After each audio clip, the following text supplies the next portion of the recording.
Today we're uncovering a surprisingly dark undercurrent in the final scene of Twelfth Night. We like to view Duke Orsino as this dramatic, harmless guy who just sits around listening to love songs. But look at what happens when he's pushed. We're going to analyze his sudden shift to threats of violence, his reference to the Egyptian thief, and why Viola's absolute willingness to die for him introduces a deeply unsettling dynamic to this comedy.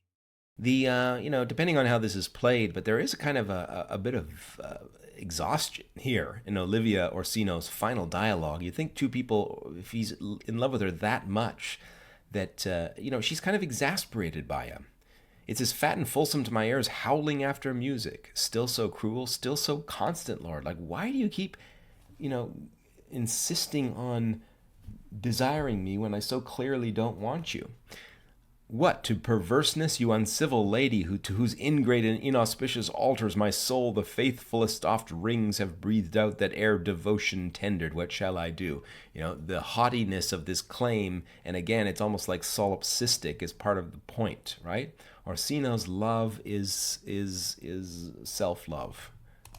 Kind of like the romantic or the troubadour that would prefer his lover not be before his eyes so that he can continually reassert, oh, cruel love and oh, cruel lady.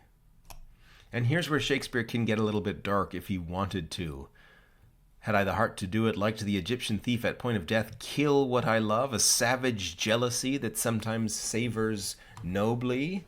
But he then says, suggested, like she's the marble-breasted tyrant still, but this your minion whom I know you love, and whom by heaven I swear I tender dearly, him will I tear of that cruel eye, where he sits crowned in his master's spite. Come, boy, with me, thy thoughts are ripe in mischief. I'll sacrifice the lamb that I do love to spite a raven's heart within a dove.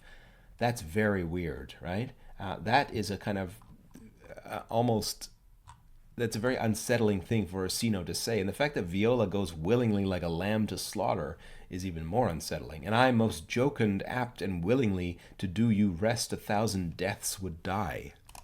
Now, of course, one of the readings is just that I'm going to tear Cesario away from Olivia. I'm not actually going to kill her, but there are some unsettling resonances of this. There's a mild suggestion here, at least, that love can easily straddle the line between hatred and violence, right? Which Shakespeare often explores.